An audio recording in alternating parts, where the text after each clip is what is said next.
অবশেষে শেষ হলো যুক্তরাষ্ট্রের মধ্যস্থতায় ভারত পাকিস্তান যুদ্ধ।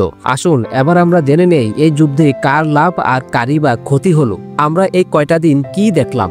প্রথমে কাশ্মীরের পহেলগ্রামে বন্দুকধারীদের হামলায় ২৬ জন হিন্দুকে বেছে বেছে মারা হলো। কারা মরল? সাধারণ মানুষ মরল। অনেক মুসলমানরাও মনে মনে পরিতৃপ্তি বোধ করলো, কারণ কোনো মানুষ মরেনি, বিধর্মীরা মরেছে। তারপর এর প্রতিক্রিয়া স্বরূপ নরেন্দ্র মোদীর বাহিনীর আঘাতে ৩০ জন অথবা ৪০-৫০ জন মানুষ মরল। আর এদিকে হিন্দুরা উল্লাস করলো, কারণ কোনো মানুষ মরেনি, মুসলমানরা মরেছে।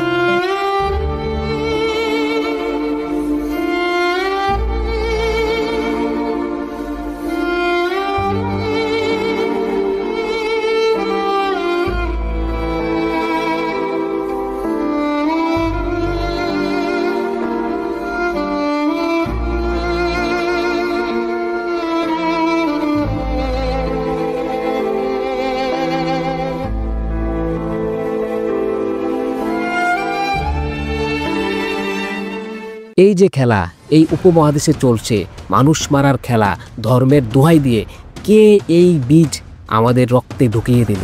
আমরা জানি ব্রিটিশরা তাদের ক্ষমতা পাকাপোক্ত করার কৌশল হিসেবে ভারতবর্ষে হিন্দু মুসলমান দ্বন্দ্ব লাগিয়ে রাখত, যা বর্তমানে বিভিন্ন দেশের রাজনৈতিক দলগুলো ফলো করে থাকে এই উপমহাদেশে। এই যুদ্ধের দিকে যদি আমরা একটু তাকাই তাহলে দেখতে পাই নরেন্দ্র মোদীর দল বিজেপি এবং ইন্ডিয়ান সেনাবাহিনী তারা এখন দেশে একটা নায়ক হিসেবে পরিণত হয়েছে, কিছু সাধারণ নিরপরাধ মানুষকে মেরে। অন্যদিকে পাকিস্তান সরকার এবং সেনাবাহিনীর গ্রহণযোগ্যতা আরো বৃদ্ধি পেল, আর এটাই ওরা চেয়েছিল।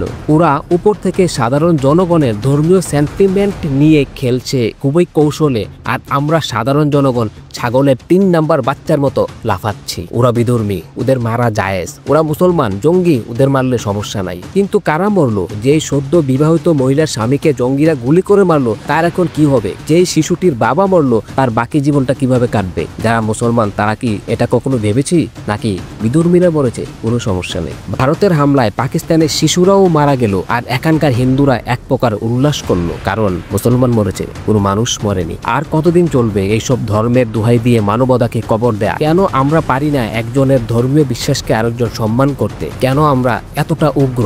আমাদের ভবিষ্যৎ প্রজন্মও কি ওরা মুসলমান, ওদের সাথে মিশো না, ওরা হিন্দু বিধর্মী, ওদের থেকে দূরে থাকো, এই মন্ত্র নিয়ে বড় হবে? আমরা আর ওরা, এই খেলা কবে শেষ হবে? এই প্রশ্ন রেখে গেলাম আপনাদের কাছে, কমেন্টস করে জানাবেন।